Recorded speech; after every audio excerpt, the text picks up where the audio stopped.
ఇక్కడ గిరిపుత్రుల ఆరాధ్య దేవతగా గండిపోచమ్మ అమ్మవారు గోదావరి నదిలో పూజలు అందుకుంటూ ఉంటారు. నిజానికి 6 నెలలు నీటిలో 6 నెలలు బయట ఉండే దివ్యక్షేత్రం శ్రీ గండిపోచమ్మ అమ్మవారి దివ్యక్షేత్రంగా చెప్పుకోవచ్చు. ఉగాది తర్వాత నుంచి దాదాపు 5 రోజులు అమ్మవారి జాతర మహోత్సవాలు గిరిపుత్రులు అంటే అడవి బిడ్డలు అత్యంత ఘనంగా నిర్వహిస్తారు. నిజానికి అమ్మవారి స్వరూపాన్ని చూస్తే చాలు ఏదో తెలియని ఆనందం వెలువరిస్తుందని చెప్పుకోవచ్చు. అటువంటి అమ్మవారి దివ్య సన్నిధిలో ఉత్సవాలు, జాతర ఉత్సవాలు ఎమ్మెల్యే రంపచోడవరం ఎమ్మెల్యే మిరియాల శిరీషదేవి ప్రారంభించారు. అమ్మవారిని దర్శించి ప్రత్యేక పూజా కార్యక్రమాలు నిర్వహించారు. రంపచోడవరం నియోజకవర్గ వ్యాప్తంగా అనేక పూజా కార్యక్రమాలు జరుగుతున్నప్పటికీ ముఖ్యంగా గిరిపుత్రుల ఆరాధ్య దేవత అమ్మవారి పూజలు చేస్తున్న, అమ్మవారిని దర్శించిన తెలియని ఆనందం ఉంటుందంటూ ఎమ్మెల్యే ప్రత్యేకంగా ప్రసంగించారు. క్షేత్రానికి చేరుకున్న ఎమ్మెల్యేకు దేవాదాయ ధర్మదాయ శాఖ అధికార యంత్రాంగం ఘన స్వాగతం పలికింది. గోదావరి పరివాహక ప్రాంత ఒడ్డున అంటే దాదాపు నీరు ప్రతినిత్యం అమ్మవారి ఆలయాన్ని తాగుతూ ఉంటుందని చెప్పుకోవచ్చు. గిరిపుత్రులో ఎలాంటి శుభ కార్యక్రమం జరిగినా అమ్మవారికి పసుపు కుంకుమ సమర్పించడం ఒక ఆనవాయితీగా వస్తుంది. అటువంటి అమ్మవారి ఉత్సవాలంటే దాదాపు రంపచోడవరమే కాదు సుదూర ప్రాంతంలోని అడవి బిడ్డలంతా అమ్మవారిని 5 రోజులు దర్శిస్తూ ఉంటారు.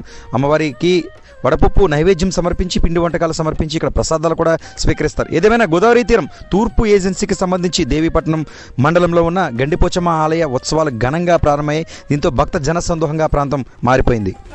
ప్రతి గ్రామంలో కూడా గ్రామ దేవతల యొక్క వారోత్సవాలు జరుగుతూ ఉన్నాయి.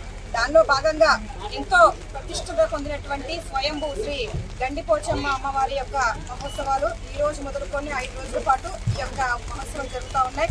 అయితే ఇది గిరిజనుల ఆరాధ్య దైవం అండి.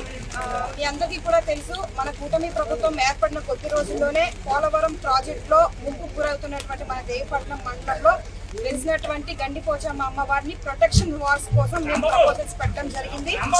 అదేవిధంగా ఆలయ పి గొందూరు గ్రామంలో ఉన్నటువంటి మన గండిపోచమ్మ అమ్మవారు చాలా ప్రసిద్ధి పొందినటువంటి అమ్మవారిని దర్శించుకోవడానికి ఇతర జిల్లాల నుంచి కూడా చాలా ప్రాంతాల నుంచి ప్రజలందరూ కూడా భారీ ఎత్తున రావడం జరుగుతుంది. కాకపోతే ఈ ప్రాజెక్ట్ వల్ల సంవత్సరాలకి ఉన్నటువంటి 6-7 నెలలు కూడా అమ్మవారు వాటర్లోనే మునిగిపోయి ఉంటారు. కేవలం 2-3 నెలలు మాత్రమే ఇక సమ్మర్లో, అది వర్షం లేకపోతే అమ్మవారి యొక్క దర్శనము జరుగుతుంది.